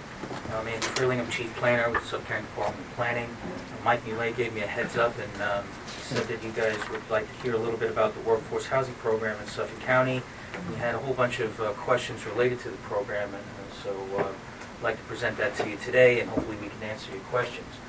Go to the next slide, please. In 2004, the legislature reauthorized the Save Open Space Bond Act, and as part of that reauthorization, they included a clause to allow the county to remove development rights from properties that are acquired for open space purposes. So it also required that the county prepare a plan in order to execute the removal of development rights and their use. Go back to the first page. So in 2005, the Department of Planning prepared the Suffolk County Save Open Space Bond Act Workforce Housing Transfer Development Right Implementation Plan. It is online, and since I'm a fossil, I will offer out to the other dinosaurs and fossils in the room the last 3 hard copies that we have. I need special dispensation in order to get more hard copies printed, so if you don't want to eat the cost of printing it in your home, I do have the last 3, but I'll trade it for a favor. Have in mind. You're hired. Running for office? He already holds. The program that we developed here in Suffolk County and the legislature approved is basically a 3-part program. It is calculation of the development right, warehousing the development right for tracking, and then use of the development right. For purposes of creating development right, the way the process starts is that a planning steps resolution is approved by the legislature, and Department or Division of Real Estate would then have that planning steps resolution and begin the process. It goes through offices in our department here in planning, environmental planning with Loretta, and it also goes through various different other divisions in the department when we talk about that planning steps resolution. The piece that comes to my unit, though, is the calculation of how many development rights can be removed from the property. We've assigned that task to Ted. And what Ted does is he looks at the environmental constraints of the property, the geography of the property, and our in-house checklist of calculating development rights. And we use a little bit of art and science, and we calculate the development potential of that property that the county is buying that would have otherwise been built on if it wasn't bought. So Ted calculates that. That goes to the second part of our program, which is warehousing the development right. Flip over to Charles. So Andrew then takes the number of development rights that are calculated in-house. We report that back to the legislative process. We give that to Loretta, and that'll go to real estate. And they'll work that into the authorizing resolution. In the meantime, though, that goes into our database. You really can't see it. The database is available to all the departments and to the legislature. There is a website. If you'd like to have that really long web address, I can give that to you. But essentially, this is a county-wide, all-departmental use site. And what we do by town, we calculate the property owner, we calculate where the property is being acquired by tax map number, and a few other things, ground management zone, some other things tied to the property. And we do that by town. Go to the second page. So under the SOS program that no longer has any more funds, we calculated that there would be 69 development rights that could have been 69 development rights that we pulled off the properties for those properties that could otherwise have been built. Since that time, 1 development right has been requested for use, and I'll get to that. The county reauthorized the SOS program, and we've been continuing to remove development rights from properties that have been acquired for open space.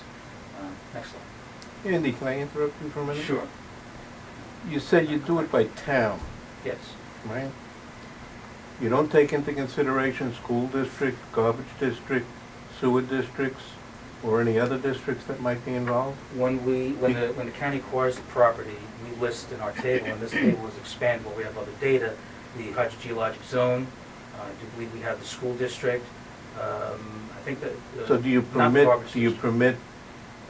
trading it off across district lines? And I'm not specifying what district or what The kind county of would district. allow it. One department, one agency I didn't mention was the Suffolk County Department of Health Services. And when a development right is moved from a sending area to a receiving area, the main constraint with the county is crossing hydrogeologic zones, groundwater discharge But not zones. school districts and That's a local condition. So could a local government then say, no good? Yes, yes, and we'll bring Jill in for the discussion, but that's one of the considerations. The town that sends the development right should be part of the discussion, and if they really don't want the development right to go, they can object. Well, It's they may usually want at to- the- It's usually at the receiving end, they don't want the development potential to come to. They may want it to go, or they may want it to receive, but, not across district lines. One school district may not want the kids from another school district. This is the 21st century, we are open, we are transparent, and we work with our localities. Maybe if we had all one school district, it would be a little different. Well, that's another discussion for another day. Andy, right now, though, you're focusing more on the acquisition and the sterilization of the property to some degree and establishing the TDR. We haven't gotten, if I'm understanding you correctly, to the receiving end. Is that the thrust of what you're In my at? discussion, but the program is fully functional. No, We I'm have talking the retired- discussion right now. Yeah, right, in my discussion, right. So, concentrating just on the process, the legislature prepares a planning steps resolution, it comes to the Department of Planning, my unit gets the call to create a development right, Ted analyzes the development right, obviously I'm involved, it goes to Andrew puts it in our database, so now we have what's been warehoused. So this is how many development rights we have warehoused. If you recall, we have 68, I think it was, warehoused under the old SOS program. Under the new SOS program, we have a total of 236 credits that are available for use. And then there are these 250 credits that are out there pending. Those are development rights where we've calculated. We're in the process of a planning steps resolution, but the county hasn't closed on that property yet, so therefore we can't count that as a real development right. So, what if you put them all together, those that are pending that we're eventually going to close on and those will be available for use, we have 486 total credits pending and available for use, plus the other 96 it was, I think. So let's just figure close to 600 credits that are available for use in the program. Now, how do we use them? Andy, can I have a question on your credits? What do the credits consist of? What, a sewage unit or? Yes, when we do the calculation, we calculate how many residential units can be pulled off the property that we're acquiring. So a development right or a credit is equivalent to one house, which is generally equivalent to 300 gallons per day of wastewater. So in Suffolk County, all development rights always boil down to 300 gallons per day of wastewater. Yes, sir. And these TDRs were one for one, as in the property, we sterilized one credit and we're able to give away one credit? Yes, Okay. that's correct. The underlying premise of this law and the county executive's Was office, one the for one. legislature was clear, was that we would not create additional development potential when we warehouse credits. So we're No, I very was conservative. wondering if we protected some, Well, we're- some development in there. Yeah, yes, we are removing some development potential because we're very cautious when we do it. When we're doing the calculation, if maybe they could get a variance, maybe they could get a house there, if they don't give us the variance in hand, we'll discount it. So we're always more conservative, so we're not creating any new potential development. You're not looking at this in terms of acre for acre or anything like that. This is really coming down to gallonage per day and septic credits more than anything That's else, correct. if I'm accurate. That's correct. Okay. So that really fundamentally says that, you're looking at the 300 gallon per day output, if you will. Some hydrogeologic areas, though, may not be capable of receiving something like that. I mean, I know in the past, I think I worked on some of this stuff 15 years ago. Department of Health Services said no to transferring from, say, Zone 6 to Zone 4. Is that still applicable at this point in time? Yes. Okay, so... Part 3. Okay. Part 3, when the Department of Workforce Housing Economic Development gets a request, it's in the book, they start the process. They get a request to use a development right for workforce housing purposes. I should point out that this program is only for workforce housing development rights. There have been some considerations to expand the program into economic development or public safety type uses, but for now the program is only for workforce housing development right. So economic development workforce housing gets a request to use one of our warehouse development rights. The process begins with a utilization report. They make a request back to the Department of Planning, and Planning, in conjunction with the Department of Health Services, analyzes the receiving site. Is it in a proper hydrogeologic zone? Is it close to a downtown, which may support additional density? Is there transit access to these properties? And other considerations that workforce housing and economic development may consider for it. We put together a utilization report and deliver that back. A property that scores high would theoretically be pushed to the front of the pile to use our limited number of credits. Properties that score low theoretically would be pushed to the back of the line unless they revised the project somehow and got higher points. But in the book, you'll see that we have a utilization report and a ranking system that we go through, and we give that report back to economic development. So that's the process pretty much in 3 stages. We buy property, we strip the development rights off, we warehouse those development rights, and when we get a request to use those development rights, we prepare a report, send that back for the process, and once that development rights is actually used in the project, we'll amend the database so we have a real-time number. Yeah, and the other question is what is the process in which a development credit is then given? I mean, do people pay you for these credits? Is that money reimbursed back to the county for the open space program? I'm going to, since I don't take up all the time, I'm going to defer it to Jill, and she can answer that unless you want me to. Or are they given free, or, It's negotiated. Open market. It's actually, they're free, as long as because of the public policy purpose of building affordable housing, so there's no charge, which would make you think that they'd be going like hotcakes. But they're not, and there are some, I think, valid and observable reasons for that. Maybe we could discuss them here a little bit, and I can address some of your concerns with it. But I think the affordable housing program has been very successful in applications of funding and subsidies, and we've built a number of units, but the credits are not moving along as prolifically as we might want. And I think that has to do with the fact that it's a very limited market that they're being utilized for. Smaller, single-family, detached developments. The people that are building affordable housing are looking for more density than the credits can get them. Accordingly, they're building in areas where there are existing sewer systems, or they're putting in alternate wastewater treatment systems, which allows the density to go up beyond what you could ever get with the credits. Recently, we got 6 applications in, interestingly, to use about 26 of the credits. Before that, we've only used 1.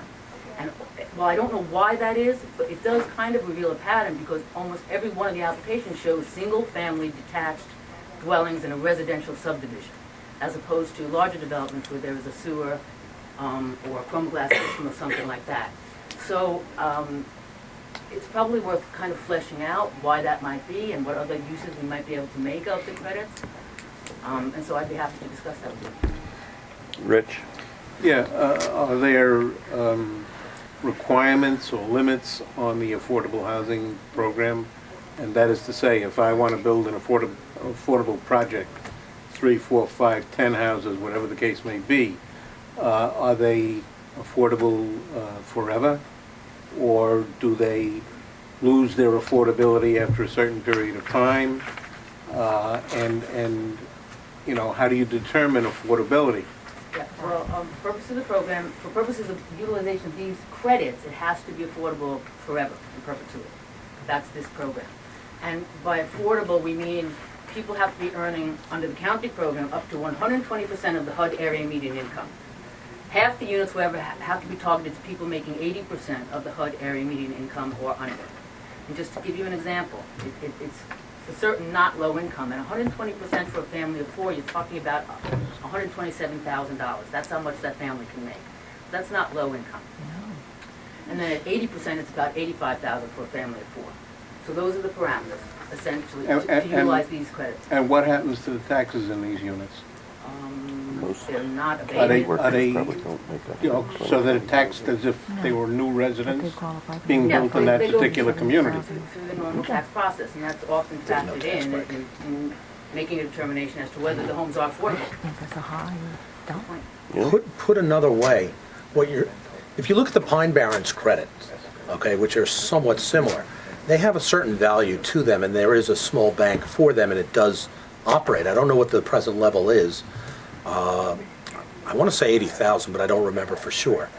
But I think what maybe is freezing this is developers need to make a certain rate of return on any project. Workforce housing is not something, unless you get very, very high density, something that's going to return a fair, say 14, 18% on any development. It's going to be much lower. Is it, in your discussions with developers and things like that, is that what seems to be freezing everything? The rate of return is simply so low that the market just doesn't exist at this point in time? Yeah, so it's a very limited, specialized niche it appears to be. And that's why when we're developing affordable housing, we're doing it, as I said, for much greater density than the use of the credits can get you. So, yeah, there has to be, number of units gives you the rate of return. But You're exactly right. in part, that has to do with the value of the land. And if the developer pays more for the land than what it's actually worth, then he has to get higher density. Nobody asked him to pay that much money. He could have paid less for the land, but it was worth less. Okay, but for some reason, he chose to pay more to get it because he wanted to build in that particular community, and he knew he can get a good price of the houses in that community. So it's a self-defeating. Yeah, he's basically saying the market just doesn't work, given real estate prices. Maybe with the real estate prices coming down, it might work. Again, I'm not throwing out suggestions, I'm throwing out an observation. But here's one in Riverhead. They just built an apartment complex near the aquarium over there. And the market rate rentals, I think, are about $1,500 a month. And that's almost affordable housing at this point in time, given the prices that you see, but the rate of return for the developer is so high that I think he's going to take a massive loss. I mean, that's a good point, Michael. They say that basically based on the economic dynamics of housing is increased pressure on rental incomes which are moving up. And the pressure on housing, single family, is going down because of all the foreclosures. Yeah, we just So listened to people the aren't going to radio build this single morning. families, they're going to want to push rentals. That's shifting the market right now. It's going They away were from just talking about that on NPR this morning, on my way over here. Eva. That's exactly the point they made. Now, does any of this include existing structures that are being revamped or added to provide affordable housing? Is there some sort of negotiation going on? I'm sorry? Not with respect to any of the applications I'm reviewing now. But can it, let's say somebody has a piece of property, they have a one-story. Wouldn't preclude it. Was that a yes? I didn't hear. It wouldn't preclude it. There's no prohibition. There's no prohibition, okay. Right. Okay, so that is, okay, all right. Well, that begs the real question then. Should this, well, that's a policy question, should this program possibly be tweaked to allow it to be used? That's a policy question. The other question from a mechanical standpoint is can something be done to tweak this, to offer to the powers that be? Yeah.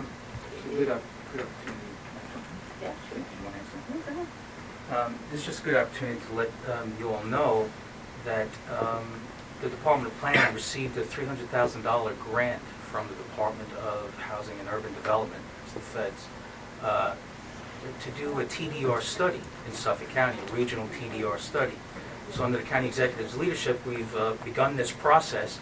It's, again, a three-part study where we're going to analyze the TDR programs in Suffolk County, including our own, where we're going to inventory all those programs, we're going to analyze the programs, and we're going to make recommendations on how to make a regional TDR program work. We're in the first phase of that. I'll give you a little bit of information.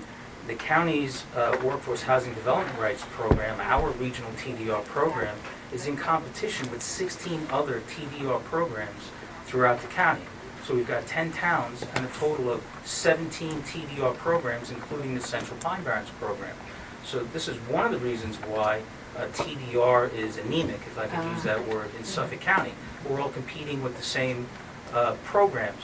We're all using the same sending areas, and we're all looking for the same receiving areas. So that's one of the issues that we have. Also, as Jill mentioned, TDR in Suffolk County has a very specific niche. It is only in that double density range. You go from as of right to twice your density, you can use development rights. Once you bring in advanced treatment for sanitary, you don't need a development right. So we're looking at also mechanisms to encourage people to use development rights in a downtown where you have a sewage treatment plant or a sewage district. So we're just on the way with that study. My office will take any suggestions you have on how we can make TDR work in Suffolk County. Just so you know, this is a part of a major regional study. There are 17 other entities looking at ways to improve economic development in the region.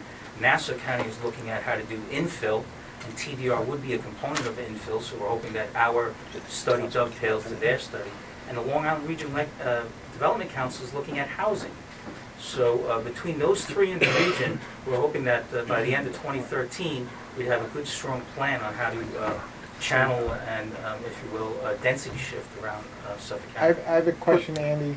Is your proposal going to look at the adopted Suffolk County Smart Growth Plan and receiving areas as to where these credits should land? Yes, we're looking at several documents that the county's done, including the Regional Growth Study, the Smart Growth Studies that we've done.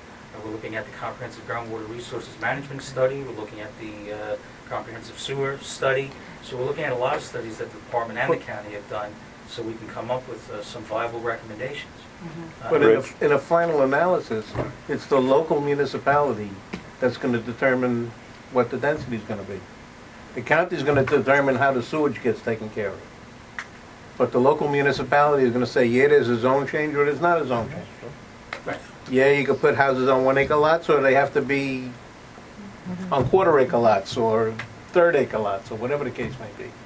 So really, you have to include the local municipalities, you know, the towns in this whole thing. Otherwise, Oh, definitely. yeah, And you just We have been in discussion with the municipalities, and of those municipalities that have TDR programs, they all identify receiving areas which imply higher densities. So we do need to get the dialogue going. We do need to get the localities to implement the higher densities and bring that NIMBY conversation into the mix and try and get people to understand what TDR is all you about. hit the word right on the head. Right. Essentially, we ran into that with the intersection between Legacy Village and Yaphank and the Carmen's River watershed study in the town of Brookhaven.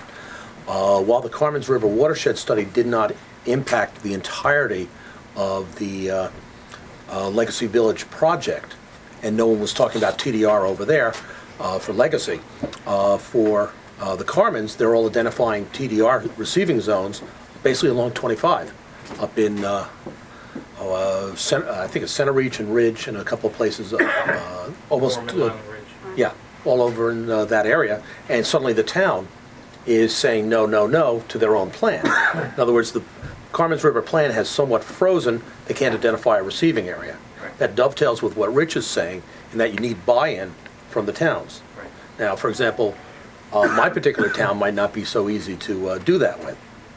Other towns, it might be a little bit easier. But to functionally make this work, it seems, and I guess you're saying you're considering it, you really have to talk to the townships Well, absolutely. and intersect with all of Part of this. our steering committee, they're part of all our working committees, the towns are involved. We want them to use TDR. One of the problems is that municipalities give away density.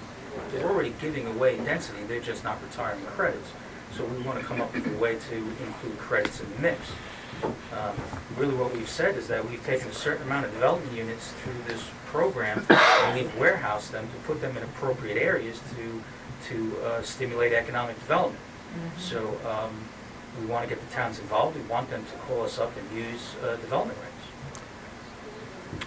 Last fall, Steve Levy, and I presume it was you guys actually, announced that what population build-out was going to be 1.7, 1.8 million people here in Suffolk County. Is that the kind of numbers you're working with?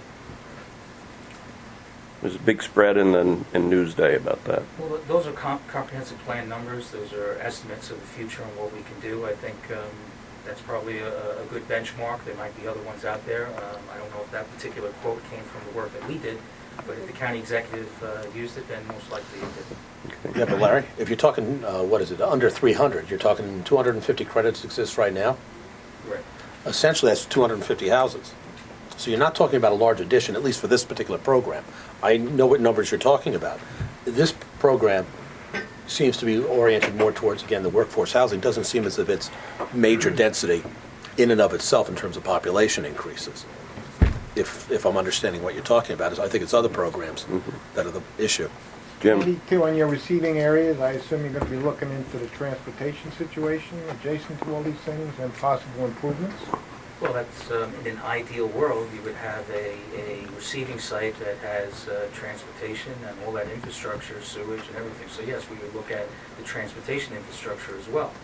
Well, not just the, the roads too. I mean, it's great to say trains and everything else, like they were saying at Yaphank, but I doubt many of those people are going to get on a train and go anywhere. Yeah, it's 2 trains. So then the idea comes down to is what is the existing highway and roadway infrastructure available, and you're going to start throwing more people in certain areas, you're going to end up with huge traffic jams. Well, the regional study that we're doing is looking at all different aspects, and transit-oriented development is the other acronym, TOD, TDR. It's the other part of the alphabet soup that is one of the main criterias in stimulating economic development in the county. So transit-oriented development, which puts more emphasis on employee commute options, trains, carpooling, maybe congestion pricing for parking, or something along those lines, that's part of the mix as well. So our overall TDR program will be looking at areas that have TOD as part of their downtown redevelopment program. So we've got to get the towns to buy in. They want the density. We've got to identify those areas that have the infrastructure, including roadways. And even when you build dense and you expect everybody to get into carpooling or on the train or into a bus, some people are going to drive. So there will also be roadway improvements that are part of the mix as well. I mean, because one of the problems is the town's roadway improvement project is, fine, bring in the density and tell the county to improve the road. Well, we're going to have the TDR study on one hand, we're going to have the comp plan study on the other, we're going to have a capital program that's going to come out of both those things, and hopefully we'll channel those monies into those regions that need the infrastructure so we can do exactly what we're visioning ideally.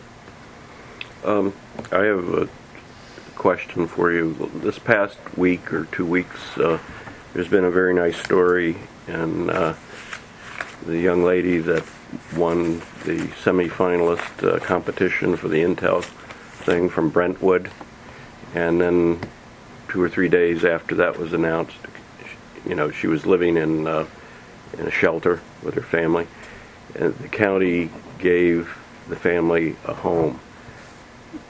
How did that process go about? I wasn't involved. There was social services. Social services? And I'm not sure if they've been given a home, but They were given a place to rent, affordable housing. Okay. And there are a number of homes that Department of Social Services owns for that use, for people to rent. I don't know what the specifics of that arrangement was, but I don't think we gave them the home. Okay, so the impression I got was that they were given a home. No, it was a rental. They're renting. Okay. And it Okay. needs fixing up and things like that. A few people have come because of the publicity. Oh, so it's a historic structure that. Gee, Richard, you better Yes. call them up fast. Didn't we just sit, yeah.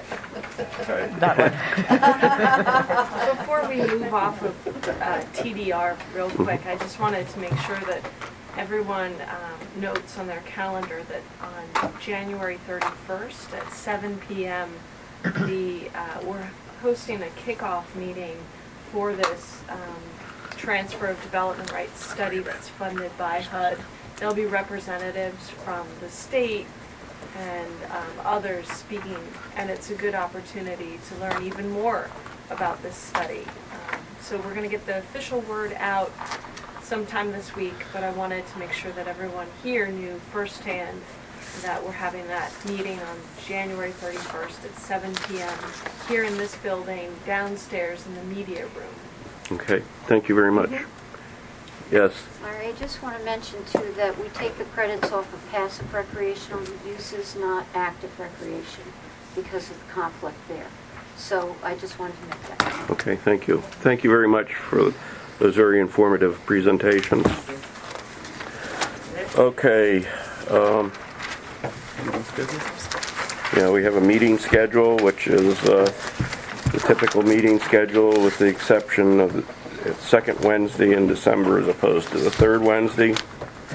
And I'm glad to see that we're going to stay home this year and not bop around to the legislative office building. Now we have elections of officers. Do we want to adopt that? Oh, do we have to adopt that? Yeah. I thought I'll you make a motion to Okay. adopt the 2012 meeting schedule. Second.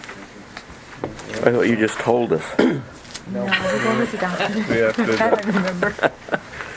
Okay. Gloria Yes? motion, Michael Michael second. Yes. Okay. So, all in favor? Opposed? Before we have an election of officers, let me just make a comment that as long as I've been on the CEQ and as long as I've been chair, that the help and advice that I got from Jim and now Mike has been invaluable. They kept me out of trouble. They've kept us out of trouble. And, I really appreciate it. And I know I told Jim before he retired, I said, I'm going to go with you because I don't want to be the one that has to train the new kid on the block. But I got to say, Mike, you have far surpassed any expectations that I ever had. I think it's wonderful. It's been a pleasure to work with you. And you really got control of this group and what we should be doing and how to do it. So thank you very much. Obi-Wan Kenobi trained him well. Yeah. All right. So now election of officers. We're missing Eva. Missing Eva. She's not here yet. We're going to go ahead. Election of officers. Mary Ann. I'd like to nominate the slate of Gloria Russo for chair and Jim Bagg for vice chair. Okay. Any comments? All in favor? But we need a second. Do we need a second? You have a second? No second? Oh, okay. No second. No second. No second? I'd like to nominate then Gloria, not hearing a second, I'd like to nominate Gloria as the chairperson for next year. Okay, we have a nomination of Gloria for chair. Second? Second. All in favor? Opposed? Motion carries. Now we have to have a nomination for vice chair. Mary Ann? I'd like to nominate Jim Bagg. Nomination for Jim Bagg. Do we have a second? No second? All right. Go ahead. Anybody want to nominate anybody else? I'd like to nominate Michael Kaufman for second. We have a nomination for Michael. Do we have a second? I can't second myself. We have no second. So we have a stalemate. What do we do? I shut my mouth off too soon. What do we do? That's not in the bylaws. There's nothing in the bylaws. All right. You want to try it again? We need someone to be vice chair, there's no question Yes. about it. And there seems to be a reluctance for some reason on these two individuals. So,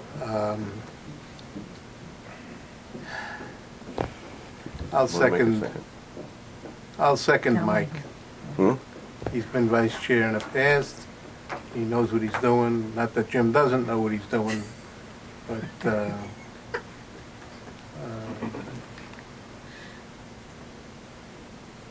So we have a motion. A second.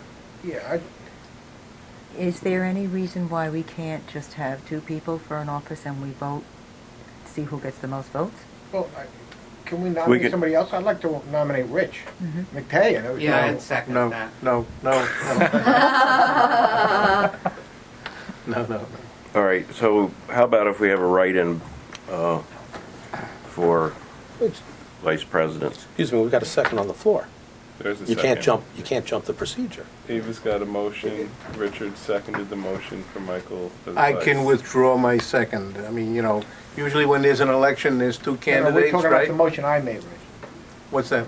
Well, which motion are we making that? Because I said nominate you. And I seconded it. But Yeah, but now, another one of Robert's rules, there's a second out, and again, not defending my position, but there's a second for me Second. first, and then now suddenly another nomination. So you have to either vote me first, and then Jim first. That's Robert's rules straight. Larry, Yes. I think that it's important, we might remind everyone at the table that they can participate. All right, whether you're nominated or, I mean, you can participate. You can second, you can vote. You can vote for yourself. I think that's important that everyone participate in this process. Well, that's the way a vote works. how about me? You can't serve. I'm not talking about serving, I'm talking about voting. Oh, It's, it's, it's not within not the jurisdiction of the town of Huntington. Yeah, so you're. Your vote goes to projects within the jurisdiction of Huntington as a CSE member. I'm confused as to where we're at now. Yes, we have a, There's a motion and a second for Michael as vice. That's proper order. If it goes, it goes. If it doesn't, it doesn't. Then we proceed to the next one, which is Jim. and what was, No. you followed up with what? No second on me, Mike. Right. There's I no thought second on Jim. Oh, okay. But All right, we so the- proceed, in other words, we just move on to Yeah, you whatever the just, next. well, thing's right now, gonna the be. vote, We need a vote the vote is for Michael. For you, and then it goes. me, and then it would be, Okay, so I will ask the question, do people want to vote verbally or do they want to vote on a paper ballot? you know, So so, is it two people running or is it No, one? there's person? one. right now we're Second voting. on There's no Michael, second on on Michael Jim. right All now. right, I don't know why we have to suddenly jump from a previous procedure where we just done it by voice, Because which I there's haven't. controversy. Fine, there's controversy. But why not have it out in the open? This is what we've always done. We've never done secret ballots or anything like that, never secret votes. I don't see why we should, change the procedure. Frankly, if I lose, I lose. Big deal. Okay. I'm still a member of CEQ. I still have a vote. It's not going to destroy me. or Okay, anything like so that. I will then Right. call the vote. All in favor of Michael as vice chair? 1, 2, 3. Richard, is that? That's four, total is four. Yeah, out of how many? Out of Out of 8. Out of 8 right now. So it's not a majority. No. No. All right, so how do we proceed? I'm Then you going have to to try vote the one more next one. time. I'd like, hoping someone will second, I'd like to nominate Jim Begg for vice chair. I'll second Jim Begg. Thank you. All in favor? Opposed? How many was that? I'm That was sorry. five, because you had 2, 4, and Jim. That was Right. 5. And I didn't vote. That was 5. Okay. The motion carries. You abstain. I abstained. All right, Okay. so we will proceed, and Gloria, good luck. Holding my light bulb? I'm going to sit at the end of the table and eat donuts.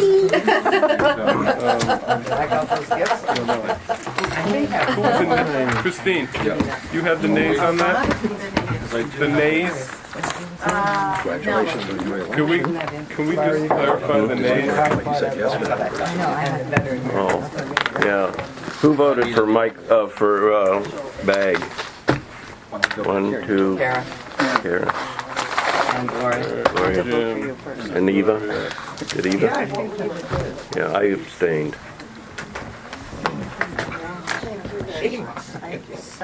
I was not going to get into personalities. Okay. All right.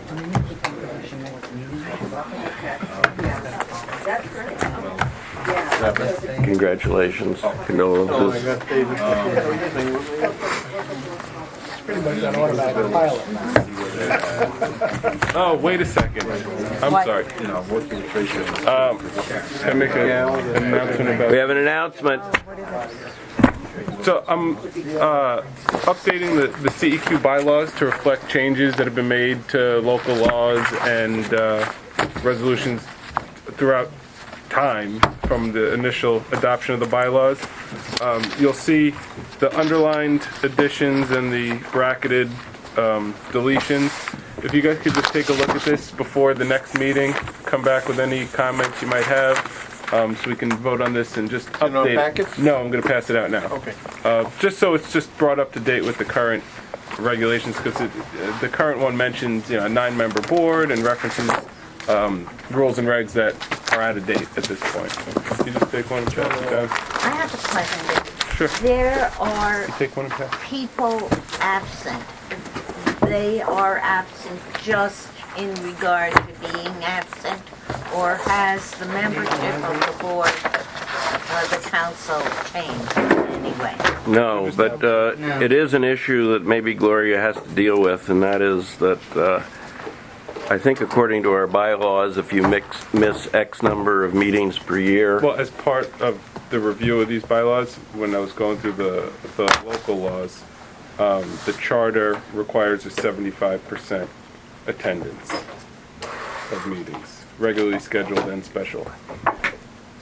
Per year, per calendar year? Per calendar year, yep. Yeah, and ordinarily they go through the your attendance record when you get reappointed. But I don't know that they've ever really paid that much attention to it, because we do have several. Is that forwarded when you're reappointed? Yes. Yes. They do ask for it. Yeah. They do ask for it. They do actually look. They actually ask for it. Yeah. They do look, and I've gotten hit with the questions, others have gotten hit with the questions. There's one member who might be subject to that in the future. Yeah, I know. Actually, Remember, these exclude illnesses. It's 75%. 75% according to the charter. Yeah, and Tom has been gone a lot because of work. He's working on that Gulf oil spill. Special meetings with it. So how does, I don't know, but how does work conflict affect attendance? There's language actually in the updated bylaws that explain it that was pulled directly from the charter. I believe it's death and illness. Are you serious? I think so, but it's in the revised bylaws. I'll deal with it next month. Yeah, we can discuss it. I'm going to have.